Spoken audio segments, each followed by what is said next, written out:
Quantos de vocês têm filhos? E se um dia alguém tentasse que vocês aceitassem um impostor como sendo o vosso filho?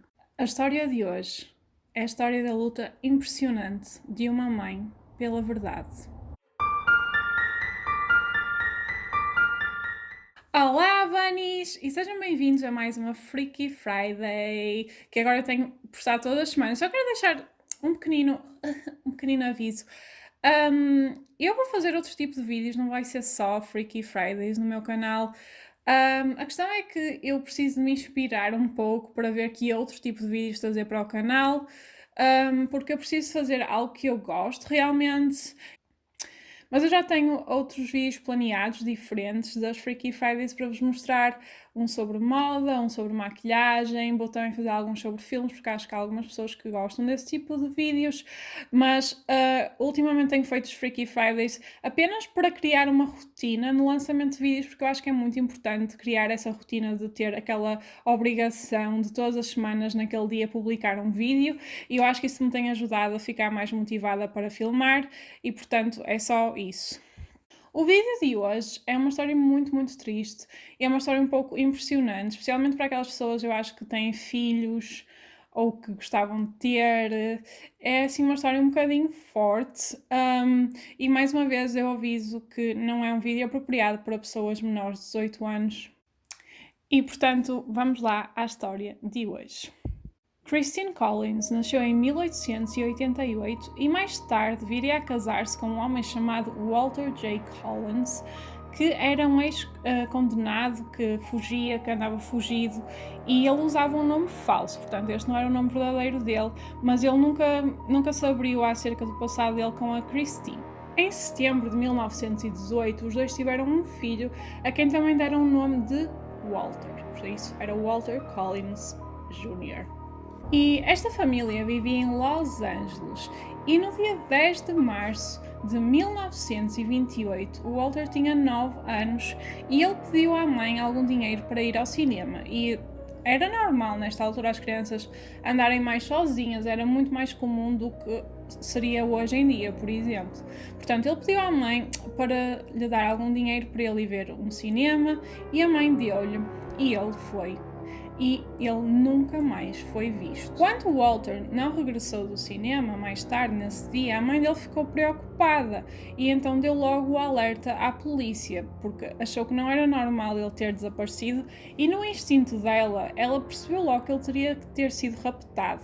No entanto, a polícia ao início não acreditou muito nesta teoria e achou que ele tinha fugido de casa, simplesmente. Mas, rapidamente, o caso teve muita atenção mediática e a polícia começou a sofrer muita pressão para resolver o caso. E eles tiveram centenas de pistas ou de pessoas que davam pistas, mas eles nunca conseguiram nada de muito concreto e eles sofriam cada vez mais pressão e eles estavam a ser vistos muito negativamente pelo público. Até que um dia, em agosto, 5 meses depois do Walter ter desaparecido sem deixar rastro, em DeKalb, no Illinois, apareceu um rapaz que dizia ser o Walter. A Christine, como é lógico, a mãe, ela ficou super contente quando soube, como seria de esperar, porque obviamente que o maior sonho de pais que passam pela situação horrenda de perder um filho, de desaparecer um filho, é eles aparecerem bem, não é? Então ela trocou algumas cartas e algumas fotos com o Walter e até que lhe pagou a viagem de comboio para ele vir até Los Angeles. E então chegou o dia deles se reencontrarem na estação de comboio. A Christine estava muito feliz, como é de esperar, até que o Walter sai do comboio e a Christine percebe que aquele não era o Walter. Eles tinham algumas semelhanças, mas ele era uma pessoa diferente. E foi por isso que eu vos perguntei no início, quem tem um filho, vocês acham que conseguiam confundir o vosso filho com outra pessoa? Vocês iam perceber logo. E foi o que a Christine fez, ela percebeu que aquele não era o filho dela. Nenhuma mãe vai enganar-se a distinguir o filho, a menos que tenham passado muitos anos, mas já tinham passado 5 meses. Então a Christine, que estava nesse momento acompanhada pela polícia, não é que estava, a polícia estava super contente porque tinham resolvido o caso. A Christine disse logo e insistiu que aquele não era o filho dela e que não podia ser, não era o filho dela. E um capitão da polícia da altura, da polícia de Los Angeles, que se chamava J.J. Jones, ele sentia uma enorme pressão para fechar o caso. Então eles pensaram que com o aparecimento do rapaz eles iam fechar o caso. E agora a Christine dizia que aquele não era o filho dela. Então, como ele queria muito fechar o caso, porque a polícia andava a ser muito mal vista, e seria ainda pior se eles tivessem trazido um rapaz errado, então ele disse à Christine, e abre aspas, para ela levar o rapaz para casa e testá-lo. Como se fosse possível testar um filho que não é nosso, entendem? A Christine, neste momento, que devia estar a passar por um turbilhão emocional e estava cansada de estar ali a discutir com a polícia, concordou em levar o rapaz para casa, apesar dela saber que não era o filho dela. E ao fim de 3 semanas, ela fartou-se de fingir que tinha encontrado o filho, porque se ela fingisse que tinha encontrado o filho, que aquele era o filho dela, que não era, significava que a polícia não ia estar à procura do verdadeiro Walter, e ela queria que o filho dela fosse encontrado. Então, ao fim de 3 semanas, ela cansou-se e foi falar outra vez com o capitão Jones. E quando ela foi falar com ele, ela levou vários testemunhos de amigos do Walter que confirmavam que aquele não era o Walter verdadeiro. E também levou alguns registros dentários do Walter verdadeiro. E o Walter tinha alguns dentes com chumbo, com massa, sabem? E este novo Walter não tinha sequer nada feito nos dentes. Era como se ele nunca tivesse ido a um dentista. Então, não podia ser, não batia certo. No entanto, o capitão Jones, ele não estava feliz com esta versão. Ele queria muito que o caso tivesse resolvido e não queria voltar a sofrer pressões, nem queria ser mal visto. Então, ele acusou a Christine de ser uma má mãe e de tentar ridicularizar a polícia de Los Angeles. Com isto, ele decidiu que ia mandar internar num hospital psiquiátrico com o Código 12. E o Código 12 é usado para pessoas que são difíceis e inconvenientes. É o código que a polícia usa para mandar prender ou internar pessoas difíceis e inconvenientes. Como devem imaginar, a Christine estava a passar por um dos piores momentos da sua vida. Como já não bastava ela ter perdido o filho ter desaparecido, agora ela tinha que ser considerada como louca e mandaram-na internar à força num hospital psiquiátrico. E ela foi avaliada durante 10 dias neste hospital, ela ficou 10 dias neste hospital, até que o rapaz, o Walter falso, admitiu finalmente que não era o Walter, que ele era outra pessoa. E então, quando ele finalmente admitiu ao capitão Jones, ele disse que era um rapaz de 12 anos chamado Arthur Hutchins Jr. E ele tinha fugido de casa no Illinois e decidiu que ia fazer-se passar pelo Walter para poder ir para Hollywood para ver o seu ator preferido chamado Tom Mix. Ele queria muito ver este ator e então, na cabeça dele, e temos que considerar que ele era uma criança, ok?